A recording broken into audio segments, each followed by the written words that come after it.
Hamas தொடர்பாக ஐக்கிய நாடுகள் சபையில் சமர்ப்பிக்கப்பட்டிருக்கக்கூடிய ஆவணமும் டொனால்ட் ட்ரம்பினுடைய நிர்வாகத்திடம் எகிப்தினுடைய வெளியுறவுத்துறை அமைச்சர் முன்வைத்திருக்கக்கூடிய முன்மொழிவும் 14 ஐரோப்பிய நாடுகள் ஒன்றிணைந்து ஈரானுக்கு எதிராக வெளியிட்டிருக்கக்கூடிய கூட்டறிக்கையும் பல முக்கியமான மொசாட் உளவாளிகளை கொத்தாக தட்டி தூக்கிலிட்டு வரும் ஈரானிய பாதுகாப்பு படையினரும் காசா தொடர்பான பகுதி ஒப்பந்தங்களில் இருந்து வெளியேறிய டொனால்ட் ட்ரம்பும் நெட்டன்யாகுவும் பலஸ்தீனிய போராளிகளின் தொடர்ச்சியான வீரியமான தாக்குதல்களும் ஐக்கிய அரபு அமீரகத்தில் இருக்கக்கூடிய இஸ்ரேலியர்கள் அவசரமாக வெளியேற வேண்டும் என்கின்ற உச்செச்சரிக்கைகளை வெளியிட்டிருக்கக்கூடிய இஸ்ரேலிய ஆக்கிரமிப்பு யமன் அன்சாருல்லா தலைவருடைய அடுத்த கட்ட மிரட்டல்களும் யமன் ஹவுதி இராணுவத்தினுடைய தொடர்ச்சியான ஏவுகணை தாக்குதல்களும் ஆப்ரஹாம் உடன்படிக்கையில் இணைந்து கொள்ளப் போகும் அசர்பைஜானும் சிரியாவூடாக அமைக்கப்பட போகும் எரிவாயு குழாய்களும்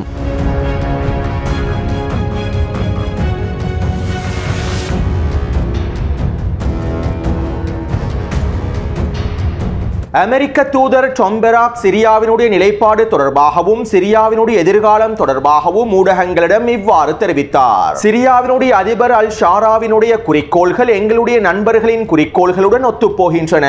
மத்திய கிழக்கிலே அமெரிக்காவின் குறிக்கோள்கள் எதனை வலியுறுத்துகின்றதோ அதே குறிக்கோள்களை தான் சிரியாவினுடைய அதிபர் அல் ஷாராவும் வலியுறுத்துகின்றார். மத்திய கிழக்கில் அமெரிக்கா செய்ய விரும்புவதை அல் ஷாராவும் செய்ய விரும்புகின்றார். சிரியாவினுடைய ஜனாதிபதி அல் ஷாரா ஒரு பொழுதும் இஸ்ரேலை எதிரியாக பார்க்கவில்லை. இஸ்ரேலுடனான உறவுகளை வலுப்படுத்துவதில் அவர் மும்முரமாகவே இருக்கின்றார். எங்களுடைய பொதுவான எதிரியாக ஈரானும் எதிர்ப்பு அச்சுக்களுமே காணப்படுகின்றார்கள். இந்த பொது எதிரிகளை சமாளிப்பதற்கு அல் ஷாரா எப்போதும் எங்களுடைய பக்கத்தில் தான் இருப்பார் என அமெரிக்க தூதர் டாம் பெராக் தெரிவித்துள்ளார். ஜூலானி சிரியாவினுடைய ஜனாதிபதியாக மாறியதற்கு பின்பு வைத்துக் கொண்ட பெயரே அகமது அல் ஷாரா என்பதாகும். மேலும் சிரியாவுக்கான அமெரிக்க தூதர் டாம் பெராக்கினுடைய அறிக்கைகள் மத்திய கிழக்கு பிராந்தியத்திலே அமெரிக்காவும் இஸ்ரேலிய ஆக்கிரமிப்பும் பலஸ்தீனிய போர் முனைக்கு ஆதரவான எதிர்ப்பற்றுக்களுக்கு எதிராகவும் ஈரானுக்கு எதிராகவும் பலஸ்தீனிய போர் முனைகளுக்கு எதிராகவும் சிரியாவை ஒரு ப்ராக்ஸி படையாக பயன்படுத்துவதற்கு தயாராக இருக்கின்றார்கள் என்பதனை உறுதிப்படுத்துகின்றது.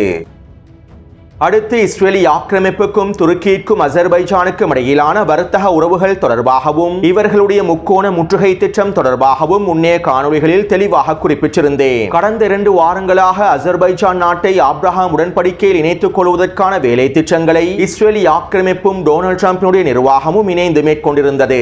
இதற்காக அமெரிக்க பிரதிநிதிகளும் இஸ்ரேலிய ஆக்கிரமிப்பு பிரதிநிதிகளும் அசர்பைஜானினுடைய அதிபரை சந்தித்து விசேட கலந்துரையாடல்களையும் மேற்கொண்டிருந்தார்கள். இந்த வருடத்தினுடைய இறுதியில் 6 அடிமை அரபு நாடுகள் ஆப்ரஹாம் உடன்படிக்கையில் இணைந்து கொள்ளப் போகின்றன. இந்த பட்டியலிலேயே தற்போது அசர்பைஜானை இணைத்துக் கொள்வதற்கான வேலை திட்டங்களும் மும்முரமாக மேற்கொள்ளப்பட்டு வருகின்றன. ஏற்கனவே அசர்பைஜான் நாடானது இஸ்ரேலிய ஆக்கிரமிப்பின் அடிமையாகவே இருக்கின்றது. அசர்பைஜானினுடைய அதிபர் இல்ஹாம் அலியேவ் இஸ்ரேலிய ஆக்கிரமிப்பின் சேவகனாகவே இருக்கின்றார். மேலும் பிராந்தியத்திலே அசர்பைஜானை பயன்படுத்தி அமெரிக்காவும் இஸ்ரேலிய ஆக்கிரமிப்பும் பல்வேறுபட்ட வேலை திட்டங்களையும் நகர்த்தி வருகின்றார்கள். இஸ்ரேலிய ஆக்கிரமிப்பின் பொருளாதாரத்திலும் அசர்பைஜான் நாடானது மிக முக்கியமான இடத்தை பிடித்துள்ளது. எனவே தற்போது அசர்பைஜான் நாடையும் ஆப்ரஹாம் உடன்படிக்கையில் இணைத்துக் கொள்வதற்கான வேலை திட்டங்கள் மேற்கொள்ளப்பட்டு வருகின்றன. அது மட்டுமல்லாமல் அசர்பைஜான் நாட்டை பயன்படுத்தி மத்திய ஆசியாவில் இருக்கக்கூடிய கஜகஸ்தான் மற்றும் இன்னும் ஏனைய நாடுகளையும் ஆப்ரஹாம் உடன்படிக்கையில் இணைத்துக் கொள்வதற்கான வேலை திட்டங்களை டொனால்ட் ட்ரம்பும் நெட்டன்யாகுவும் ஆரம்பித்துள்ளார்கள். இதற்கமைவாக அசர்பைஜானினுடைய அதிபர் இல்ஹாம் அலியேவினுடைய தலைமையில் மத்திய ஆசிய நாடுகளான கஜகஸ்தான் மற்றும் ஏனைய நாடுகளோடு பேச்சுவார்த்தைகள் ஆரம்பிக்கப்பட்டிருப்பதாகவும் தெரிவிக்கப்படுகின்றது. மேலும் இந்த தகவல்களை ராய்ட்டர்ஸ் ஊடகமும் உறுதிப்படுத்தியுள்ளது. அடுத்து ஜூலானி அசர்பைஜானுக்கு விஜயம் செய்த சந்தர்ப்பத்தில் இஸ்ரேலிய ஆக்கிரமிப்பு பிரதிநிதிகளையும் சந்தித்து கலந்துரையாடல்களை மேற்கொண்டிருந்தார். மேலும் அசர்பைஜானிடம் இருந்து எரிவாயுவை கொள்வனவு செய்வதற்கான ஒப்பந்தங்களும் கைச்சாத்திடப்பட்டிருந்தன. அசர்பைஜானினுடைய எரிவாயு குழாய்கள் துருக்கிக்கு செல்கின்றன. இந்த எரிவாயு குழாய்களில் இருந்து சிரியாவுக்கான எரிவாயு குழாய்களை அமைப்பதற்கான ஒப்பந்தங்களை கைச்சாத்திடப்பட்டிருந்தன. மேலும் இந்த ஒப்பந்தம் கைச்சாத்திடப்படுவதற்கு அசர்பைஜானும் இஸ்ரேலிய ஆக்கிரமிப்பும் துருக்கியும் ஒன்றிணைந்தே வேலை திட்டங்களையும் மேற்கொண்டிருந்தன. அசர்பைஜானில் இருந்து சிரியாவுக்கான எரிவாயு குழாய்களை அமைப்பதற்கான வேலை திட்டங்களுக்கு இஸ்ரேலிய ஆக்கிரமிப்பு அசர்பைஜானுக்கான அனுமதியை வழங்கியதை தொடர்ந்தே அசர்பைஜானுக்கும் சிரியாவுக்கும் இடையிலான இந்த ஒப்பந்தங்களும் கைச்சாத்திடப்பட்டிருந்தன என்பதும் குறிப்பிடத்தக்க விடயமாகும். இவை அனைத்தும் கடந்த 10 நாட்களுக்கு முன்பு ஜூலானி அசர்பைஜானுக்கு விஜயம் செய்த சந்தர்ப்பத்திலேயே நடைபெற்றிருந்தன. எனவே இந்த ஒப்பந்தங்களுக்கு அமைவாக இன்றைய தினம் அசர்பைஜானிலிருந்து துருக்கி வழியாக சிரியாவினுடைய அலப்போ பிரதேசத்திற்கான எரிவாயு குழாய்கள் நிர்மாணிக்கப்பட போகின்றன. துருக்கியினுடைய பொருளாதாரம் சிக்கலான நிலைமையில் காணப்படுவதனால் இந்த எரிவாயு குழாய்களை அமைப்பதற்கான வேலை திட்டத்தினை துருக்கியானது கத்தாரிடம் ஒப்படைத்துள்ளது. இதனால் கத்தாரினுடைய நிதியுதவிகளின் மூலமாகவே குறித்த எரிவாயு குழாயானது துருக்கி எல்லையிலிருந்து சிரியாவின் அலப்போ பிரதேசம் வரையில் அமைக்கப்பட போகின்றது. மேலும் இன்னும் 6 மாதங்களுக்குள் அலப்போவிலிருந்து டமஸ்கஸ் வரையிலும் இந்த எரிவாயு குழாயானது விரிவாக்கப்பட போகின்றது. அத்தோடு இங்கிருக்கக்கூடிய இன்னும் ஒரு மிக முக்கியமான விடயம் என்னவென்றால் அசர்பைஜானிலிருந்து துருக்கி வழியாக சிரியாவின் டமஸ்கஸ் வரையில் அமைக்கப்பட போகும் இந்த எரிவாயு குழாயானது டமஸ்கஸோடு மாத்திரம் நின்றுவிடப் போவதில்லை. டமஸ்கஸிலிருந்து இஸ்ரேலிய ஆக்கிரமிப்பை நோக்கியும் நகர்த்தப்பட போகின்றது. அசர்பைஜானிலிருந்து துருக்கி வழியாக சிரியாவுக்கான எரிவாயு குழாய்களை அமைக்கக்கூடிய இந்த வேலை திட்டமானது அசர்பைஜானினதும் இஸ்ரேலிய ஆக்கிரமிப்பினதும் நீண்ட கால மூலோபாய திட்டமாகவே அடையாளப்படுத்தப்படுகின்றது. இதனை அசர்பைஜானினுடைய ஊடகங்களே வெளிப்படையாக அறிவித்துள்ளார்கள். இந்த எரிவாயு குழாய் திட்டமானது அசர்பைஜானுக்கும் இஸ்ரேலிய ஆக்கிரமிப்புக்கும் இடையிலான மிகப்பெரிய மூலோபாய திட்டமாகவே வடிவமைக்கப்பட போகின்றது என்றும் அசர்பைஜானினுடைய ஊடகங்கள் வெளிப்படையாக அறிவித்துள்ளார்கள். இஸ்ரேலிய ஆக்கிரமிப்புக்கு தேவையான 70% எண்ணெயை அசர்பைஜானிலிருந்தும் துருக்கியிலிருந்துமே பெற்றுக் கொள்கின்றது. மேலும் எரிவாயுக்களை துருக்கிய துறைமுகத்திலிருந்து இஸ்ரேலிய ஆக்கிரமிப்பு ஹைஃபா துறைமுகத்தினூடாக பெற்றுக் கொள்கின்றது. ஆனால் சிரியானூடாக இந்த எரிவாயு குழாய்கள் அமைக்கப்பட்டால் அசர்பைஜானிடமிருந்து இஸ்ரேலிய ஆக்கிரமிப்பு இலகுவாக இந்த எரிவாயுக்களை முழுமையாக பெற்றுக்கொள்ளும். எனவே இந்த திட்டமானது சிரியாவினுடைய மூலோபாய திட்டம் அல்ல, அசர்பைஜானினதும் இஸ்ரேலிய ஆக்கிரமிப்பினதும் மூலோபாய திட்டம் என்றே அடையாளப்படுத்தப்படுகின்றது. சுருக்கமாக குறிப்பிடுவதாக இருந்தால் துருக்கியும் இஸ்ரேலிய ஆக்கிரமிப்பும் அசர்பைஜானும் கத்தாரும் ஒன்றிணைந்தே இந்த மூலோபாய வேலை திட்டங்களை முன்னெடுக்கப் போகின்றார்கள். அடுத்து வருகின்ற செவ்வாய்க்கிழமை ஹிஸ்புல்லா இராணுவத்தினை நிராயுதபாணியாக்குவதற்கான முடிவுகளை எடுப்பதற்காக லெபனானினுடைய பாராளுமன்ற அமைச்சரவை கூட போவதாக தெரிவிக்கப்படுகின்றது. வருகின்ற செவ்வாய்க்கிழமை லெபனானினுடைய அமைச்சரவை ஒன்று கூடி ஹிஸ்புல்லா இராணுவத்தினை நிராயுதபாணியாக்குவதற்கான முடிவுகளை எடுக்கப் போகின்றார்கள். மேலும் இதற்கான முன்மொழிவுகள் தயார் நிலையில் இருப்பதாகவும் லெபனானிய ஊடகங்கள் சுட்டிக்காட்டியுள்ளன. அத்தோடு ஹிஸ்புல்லா இராணுவத்தினை நிராயுதபாணியாக்கக்கூடிய வேலை திட்டங்களை அவசரமாக முன்னெடுக்காவிட்டால் லெபனானினுடைய பாராளுமன்ற அமைச்சரவையில் இதற்கான தீர்மானங்கள் நிறைவேற்றப்படாவிட்டால் லெபனானுக்கான கோதுமை, எண்ணெய் மற்றும் எரிபொருள் ஏற்றுமதிகளை முழுமையாக நிறுத்தப் போவதாக அமெரிக்காவும் அரபு நாடுகளும் எச்சரிக்கைகளை வெளியிட்டுள்ளார்கள். சவுதி அரேபியா உட்பட ஏனைய அரபு நாடுகள் ஹிஸ்புல்லா இராணுவத்தினை முழுமையாக நிராயுதபாணியாக்கினால் மாத்திரமே லெபனானுக்கான உதவிகளை தொடர்வதாகவும் எச்சரிக்கைகளை வெளியிட்டுள்ளார்கள் என லெபனானி அதிகாரிகள் லெபனான் ஊடகங்களிடத்தில் கருத்துக்களை வெளியிட்டுள்ளார்கள். அதாவது அடிமை அரபு நாடுகளும் அமெரிக்காவும் இஸ்ரேலிய ஆக்கிரமிப்பும் ஒன்றிணைந்து ஹிஸ்புல்லா இராணுவத்தினை நிராயுதபாணியாக்குவதற்கு உச்சக்கட்ட அழுத்தங்களை வழங்கி வருகின்றார்கள். அடுத்து யமன் அன்சாருல்லாவினுடைய தலைவர் அப்துல் மலிக் அவர்கள் விசேட உரை ஒன்றை முன்வைத்திருந்தார். தற்போது நாம் வேகமாக நகர வேண்டும், அடுத்த கட்ட நடவடிக்கைகளை வேகமாக மேற்கொள்ள வேண்டும். காசாவில் இருக்கக்கூடிய பலஸ்தீனிய மக்களையும் பலஸ்தீனிய போராளிகளையும் பாருங்கள், அவர்கள் எவ்வளவு உறுதியாக இருக்கின்றார்கள் என்பதனை பாருங்கள். காசாவில் இருக்கக்கூடிய பலஸ்தீனிய போராளிகளின் வீரமும் அர்ப்பணிப்பும் ஒட்டுமொத்த தேசத்திற்கும் மிகப்பெரிய பாடமாகும். ஆனால் துரதிர்ஷ்டவசமாக காசாவில் இருக்கக்கூடிய பலஸ்தீனிய மக்களுடைய முதுகிலும் பலஸ்தீனிய போராளிகளின் முதுகிலும் அதிகமானோர் குத்துகின்றார்கள். பலஸ்தீனிய மக்களுக்கு முழுமையான ஆதரவை வழங்க வேண்டியவர்கள், பலஸ்தீனிய போராளிகளுக்கு முழுமையான ஆதரவை வழங்க வேண்டியவர்கள் அவர்களுடைய முதுகுக்கு பின்னால் குத்துகின்றார்கள். ஓ அரேபியர்களே, உங்களுடைய எதிரியை நீங்கள் முதலில் தெரிந்து கொள்ளுங்கள். உங்களுடைய எதிரி ஒரு புதிய மத்திய கிழக்கை உருவாக்கப் போவதாக கூறுகின்றான். ஒரு புதிய மத்திய கிழக்கை உருவாக்கப் போவதாக எதிரிகள் இரவும் பகலும் பேசுகின்றார்கள். உங்களுடைய எதிரி அமெரிக்காவினதும் பிரித்தானியாவினதும் உதவியை கொண்டு உங்களை சிதைக்கப் போகின்றான். நீங்கள் அமெரிக்காவினதும் இஸ்ரேலிய எதிரினதும் குதிகாலுக்கு கீழால் இருக்கக்கூடிய சமூகமாக மாறப்போகின்றீர்கள். நீங்கள் உங்களுடைய எதிரியின் அடிமையாக மாறப்போகின்றீர்கள். ஓ அரேபியர்களே, நீங்கள் பார்வையற்றவர்கள் அல்ல, ஆனால் உங்களுடைய இதயங்கள் குருடாகிவிட்டன. அத்தோடு இஸ்ரேலிய எதிரியோடு ஒன்றிணைவதற்கு துணிந்த அனைத்து துரோகிகளுக்கும் நாங்கள் எச்சரிக்கைகளை விடுக்கின்றோம். துரோகிகளுக்கு எதிரான எங்களுடைய நிலைப்பாடு உறுதியானதும் கடுமையானதாகவுமே அமைந்திருக்கும். நம் நாட்டுக்கு எதிராக இஸ்ரேலிய எதிரியோடு ஒன்றிணைந்து துரோகிகள் எல்லாவிதமான சூழ்ச்சி திட்டங்களையும் மேற்கொண்டு வருகின்றார்கள். இவை அனைத்தையும் நாங்கள் அவதானித்துக் கொண்டிருக்கின்றோம். மேலும் நாங்கள் இவற்றுக்கான தகுந்த பதிலடிகளை வழங்குவதற்கும் இவற்றை தடுத்து நிறுத்துவதற்கும் எல்லா விதமான தயார்படுத்தல்களையும் மேற்கொண்டு வருகின்றோம். அனைத்து அணிதிரட்டல்களும் வேகமாக நடைபெற்று வருகின்றன. எங்களுடைய அனைத்து தயார்படுத்தல்களும் வேகமாக நடைபெற்று வருகின்றன. எதிரிகளும் துரோகிகளும் ஒரு விடயத்தினை நன்றாக புரிந்து கொள்ள வேண்டும். நாங்கள் பலஸ்தீனிய மக்களுக்கு ஆதரவாக போர்க்களத்திலே இருக்கின்றோம். எங்களுடைய இந்த நிலைப்பாட்டை தடுத்து நிறுத்துவதற்கு நீங்கள் முற்பட்டால் எங்களுக்கு எதிரான அடுத்த கட்ட விரிவாக்க தாக்குதல்களை, தரைவழி தாக்குதல்களை மேற்கொள்வதற்கு நீங்கள் திட்டமிட்டால் நிச்சயமாக நீங்கள் எதிர்பார்க்காத பல விளைவுகளை சந்திப்பீர்கள். துரோகிகளுக்கும் எதிரிகளுக்கும் நாங்கள் தகுந்த பதிலடிகளையும் வழங்குவோம். மேலும் இவை அனைத்திற்கும் நாங்கள் தயாராகவே இருக்கின்றோம் என யமன் அன்சாருல்லாஹ்வுடைய தலைவர் தெரிவித்துள்ளார்.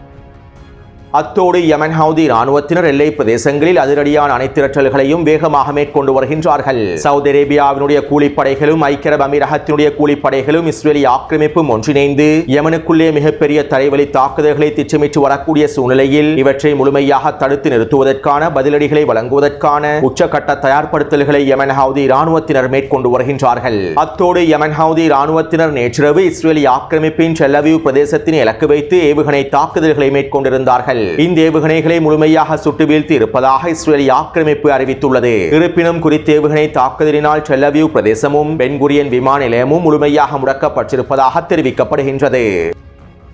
அடுத்து இஸ்ரேலிய ஆக்கிரமிப்பின் தேசிய பாதுகாப்பு சபையானது ஐக்கிய அரபு அமீரகத்தில் இருக்கக்கூடிய இஸ்ரேலியர்களுக்கு உச்ச எச்சரிக்கைகளை வெளியிட்டுள்ளது.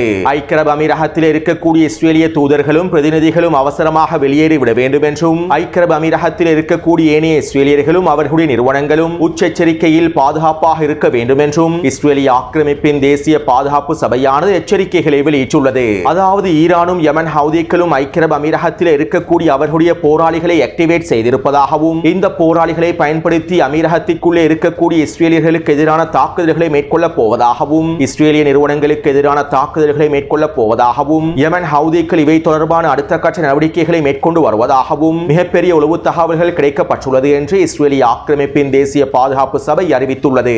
இந்த உளவு தகவல்களுக்கு அமைவாகவே தற்போது ஐக்கிய அரபு அமீரகத்தில் இருக்கக்கூடிய இஸ்ரேலியர்களுக்கு முழுமையான எச்சரிக்கைகள் வழங்கப்பட்டிருப்பதாகவும் தெரிவிக்கப்படுகின்றது. அடுத்து பிரித்தானியா, பிரான்ஸ், ஜெர்மனி உட்பட 14 ஐரோப்பிய நாடுகள் ஈரானுக்கு எதிரான கூட்டறிக்கை ஒன்றை வெளியிட்டுள்ளார்கள். ஐரோப்பாவிலும் வட அமெரிக்காவிலும் பல தாக்குதல்களை மேற்கொள்வதற்காகவும் பல சதித்திட்டங்களை மேற்கொள்வதற்காகவும் ஈரானிய உளவுத்துறையினர் செயற்பட்டு வருகின்றார்கள். ஐரோப்பாவிற்குள்ளே இருக்கக்கூடிய யூத வம்சாவளி மக்களை இலக்கு வைத்தும் இஸ்ரேலுக்கு ஆதரவளிக்கக்கூடிய பத்திரிகையாளர்கள் நிறுவனங்களை இலக்கு வைத்தும் இஸ்ரேலுக்கு ஆதரவாக இருக்கக்கூடிய ஐரோப்பிய அதிகாரிகளை இலக்கு வைத்தும் ஈரானிய உளவு பிரிவானது மிகப்பெரிய தாக்குதல்களை மேற்கொள்வதற்கு திட்டமிட்டிருப்பதாகவும் பல சூழ்ச்சி திட்டங்களை மேற்கொள்வதற்கு திட்டமிட்டிருப்பதாகவும் இவற்றை தடுத்து நிறுத்துவதற்கு ஒட்டுமொத்த ஐரோப்பாவும் முழுமையாக ஒன்றிணைந்து செயற்பட வேண்டும் என்றும் குறித்த கூட்டறிக்கையிலே தெரிவிக்கப்பட்டுள்ளது.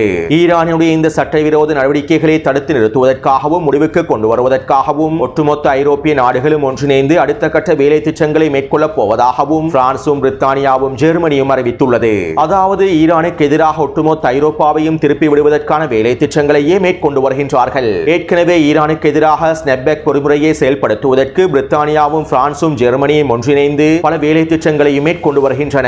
இப்படியான சூழ்நிலையிலேயே ஈரானுக்கு எதிரான உச்ச பொருளாதார தடைகளை நியாயப்படுத்தக்கூடிய வகையில் தற்போது பல வேலை திட்டங்களையும் சூழ்ச்சி திட்டங்களையும் மேற்கொண்டு வருவதாகவும் தெரிவிக்கப்படுகின்றது.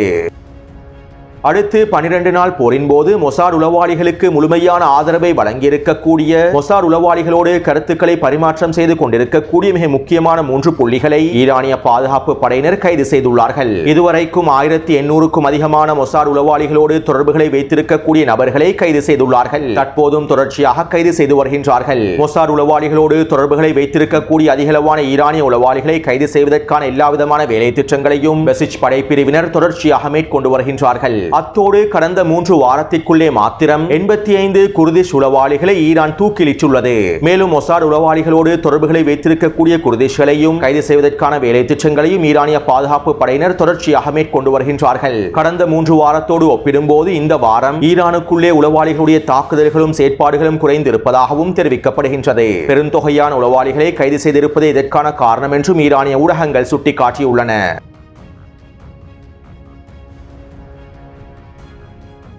காசாவிலே ஹமாஸை நிராயுத பாணியாக்குவதற்கும் பலஸ்தீனிய போராளிகளை முழுமையாக நிராயுத பாணியாக்குவதற்கும் ஹமாஸும் ஏனைய பலஸ்தீனிய எதிர்ப்பு குழுக்களும் முழுமையாக சரணடைவதற்கும் ஐக்கிய நாடுகள் சபையானது உச்ச அழுத்தங்களை வழங்க வேண்டும் என்றும் காசாவினுடைய எதிர்காலத்திலே ஹமாஸ் எந்த விதத்திலும் சம்பந்தப்படக்கூடாது என்பதற்கான உச்ச அழுத்தங்களையும் ஐக்கிய நாடுகள் சபையானது வழங்க வேண்டும் என்றும் ஐக்கிய நாடுகள் சபையிலே விசேட கோரிக்கைகளை உள்ளடக்கி ஆவணம் ஒன்று சமர்ப்பிக்கப்பட்டுள்ளது.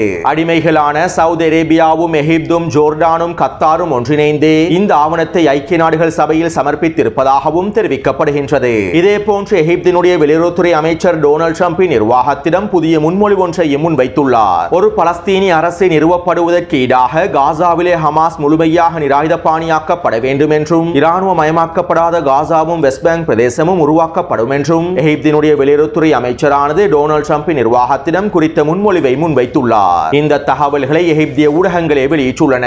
அத்தோடு டொனால்ட் ட்ரம்பும் நெட்டன்யாகுவும் காசா தொடர்பான பகுதி ஒப்பந்தங்களை கைவிட்டிருப்பதாக அமெரிக்க ஊடகங்களும் இஸ்ரேலிய ஆக்கிரமிப்பு ஊடகங்களும் செய்திகளை வெளியிட்டுள்ளன. இதற்கு பிறகு காசா தொடர்பான பகுதி ஒப்பந்தங்களை மேற்கொள்ளாமல் ஹமாஸை சரணடைவதற்கான ஒப்பந்தங்களையே மேற்கொள்ள வேண்டும் என டொனால்ட் ட்ரம்பும் நெட்டன்யாகுவும் உறுதியான நிலைப்பாட்டில் இருப்பதாகவும் தெரிவிக்கப்படுகின்றது. அடிமை அரபு நாடுகள் ஒன்றிணைந்து ஹமாஸ் நிராயுதபாணியாக்கப்பட வேண்டும் என்கின்ற கோரிக்கைகளை முன்வைத்திருப்பதனாலும் ஹமாஸை நிராயுதபாணியாக்குவதில் அனைத்து அரபு நாடுகளும் ஒன்றிணைந்து செயற்படுவதன் காரணத்தினாலும் இந்த சந்தர்ப்பத்தினை பயன்படுத்தி நாங்கள் பேச்சுவார்த்தைகளில் ஹமாஸை நிராயுதபாணியாக்குவதற்கான ஒப்பந்தங்களையே மேற்கொள்ள வேண்டும் என டொனால்ட் ட்ரம்பும் நெட்டன்யாகுவும் திட்டமிட்டிருப்பதாகவும் தெரிவிக்கப்படுகின்றது. அதாவது இஸ்ரேலிய ஆக்கிரமிப்பும் அமெரிக்காவும் அடிமை அரபு நாடுகளும் ஒன்றிணைந்து காசாவிலே ஹமாஸை நிராயுதபாணியாக்குவதற்கு எல்லாவிதமான வேலை திட்டங்களையும் மும்முரமாக மேற்கொண்டு வருகின்றார்கள். இருப்பினும் இந்த வேலை திட்டங்களினால் காசாவின் களத்தில் எதுவுமே மாறப்போவதில்லை. பலஸ்தீனிய போராளிகள் ஒரு பொழுதும் சரணடைய போவதில்லை. இறுதி வரை பலஸ்தீனிய போராளிகளும் பலஸ்தீனிய மக்களும் அவர்களுடைய போராட்டத்தை தொடரத்தான் போகின்றார்கள். அடுத்து நேற்றைய தினம் அமெரிக்க தூதர் ஸ்டீவ் விட்கோஃப் இஸ்ரேலிய ஆக்கிரமிப்பினால் காசாவிற்குள்ளே உணவு விநியோகம் செய்யக்கூடிய GHFினுடைய உணவு விநியோக புள்ளிகளை சென்று பார்வையிட்டிருந்தார். மேலும் இதைத் தொடர்ந்து குறித்த உணவு மையங்கள் சிறப்பாக செயல்படுவதாகவும் ஹமாஸினுடைய கைகளுக்கு உணவுகள் கிடைக்காத வண்ணம் செயல்படுவதாகவும் இஸ்ரேல் மேற்கொள்ளக்கூடிய இந்த உணவு விநியோக திட்டம் சிறப்பாகவே நடைபெற்று வருவதாகவும் அமெரிக்க தூதர் ஸ்டீவ் விட்கோஃப் கருத்துக்களை வெளியிட்டிருந்தார். அதாவது காசாவிற்குள்ளே இஸ்ரேலிய ஆக்கிரமிப்பு மேற்கொள்ளக்கூடிய உணவு விநியோக திட்டமானது சர்வதேச ரீதியில் நியாயமாகவே நடைபெறுகிறது என்கின்ற ஒரு போலி பிரச்சாரத்தை மேற்கொள்வதற்காகவே இந்த வேலை திட்டங்கள் அனைத்தும் நடைபெற்றிருந்தன. மேலும் அமெரிக்காவுடைய இந்த போலி பிரச்சாரங்களை நாங்கள் முழுமையாக நிராகரிக்கின்றோம் என ஹமாஸ் தரப்பினரும் விசேட அறிக்கை ஒன்றை வெளியிட்டிருந்தார்கள். அடுத்து கடந்த ஒரு வாரமாக காசாவிற்குள்ளே வான்வழி மூலமாக வீசப்பட்டிருக்கக்கூடிய உணவுகள் 15 உணவு வண்டிகளை விட குறைவான உணவுகள் என ஐக்கிய நாடுகள் சபையானது அறிவித்துள்ளது. ரஃபா கடவை பிரதேசத்தை திறப்பதன் மூலமாகவே பலஸ்தீனிய மக்களுடைய பட்டினியை நிவர்த்தி செய்ய முடியும் என்றும் ஐக்கிய நாடுகளுடைய UNRWA நிறுவனமானது கோரிக்கைகளை முன்வைத்து வருகின்றது. அத்தோடு கடந்த 24 மணித்தியாலங்களுக்குள் இஸ்ரேலிய ஆக்கிரமிப்பு மேற்கொண்டிருக்கக்கூடிய வான்வழி தாக்குதலினாலும் உணவு மையங்களிலே மேற்கொண்டிருக்கக்கூடிய துப்பாக்கிச்சூடு தாக்குதல்களினாலும் 90க்கும் அதிகமான பலஸ்தீனிய மக்கள் இனப்படுகொலை செய்யப்பட்டுள்ளார்கள். அடுத்து பலஸ்தீனிய போராளிகள் தொடர்ச்சியான வீரியமான தாக்குதல்களை மேற்கொண்டு வருகின்றார்கள். இதற்கமைவாக அல் கஸாம் படையினர் கான்யூனிஸினுடைய கிழக்கு பிரதேசத்திலே 2 வீடுகளுக்குள் பதுங்கியிருக்கக்கூடிய சிப்பாய்களை சுற்றி வளைத்து RPG ஏவுகணை தாக்குதல்களை மேற்கொண்டுள்ளார்கள். மேலும் இவர்களை மீட்பதற்காக வருகை தந்த படைகளை இலக்கு வைத்தும் தாக்குதல்களை மேற்கொண்டுள்ளார்கள். இதன்போது ஷவாஸ் வெடிகுண்டையும் சக்தி வாய்ந்த கண்ணி வெடிகுண்டுகளையும் பயன்படுத்தி 2 ட்ரூப்ஸ் கேரியர் வாகனங்களையும் வெடிக்கச் செய்துள்ளார்கள். அதே போன்று அல்-அக்ஸா படையினரும் அபு அலி முஸ்தபா படையினரும் ஒன்றிணைந்து கான்யூனிஸினுடைய கிழக்கு பிரதேசத்தில் கூட்டு தாக்குதல் ஒன்றை மேற்கொண்டுள்ளார்கள். இதன்போது சக்தி வாய்ந்த வெடிகுண்டுகளை பயன்படுத்தி 2 மெர்காவா போர்த்தாங்கி வாகனங்களையும் புல்டோசர் வண்டி ஒன்றையும் அளித்துள்ளார்கள். அதே போன்று அல் குதுஸ் படையினர் வடக்கு காசாவின் சுஜையா கிழக்கு பிரதேசத்திலே ஒரு ட்ரூப்ஸ் கேரியர் வாகனம் ஒன்றையும் தூஃபாவினுடைய கிழக்கு பிரதேசத்திலே இன்னும் ஒரு ட்ரூப்ஸ் கேரியர் வாகனம் ஒன்றையும் ஷவாஸ் வெடிகுண்டின் மூலமாக வெடிக்கச் செய்துள்ளார்கள். எனவே கடந்த 24 மணித்தியாலங்களுக்குள் கிடைக்கப்பட்டிருக்கக்கூடிய தகவல்களுக்கு அமைவாக 4 ட்ரூப்ஸ் கேரியர் வாகனங்களும் 2 மெர்காவா போர்த்தாங்கி வாகனங்களும் ஒரு புல்டோசர் வண்டியும் 25க்கும் அதிகமான சிப்பாய்களும் அளிக்கப்பட்டுள்ளன. அத்தோடு இந்த காணொளி தொடர்பான கருத்துக்களை பதிவிடுங்கள். தொடர்ந்து என்னுடன் இணைந்திருங்கள். நன்றி, வணக்கம்.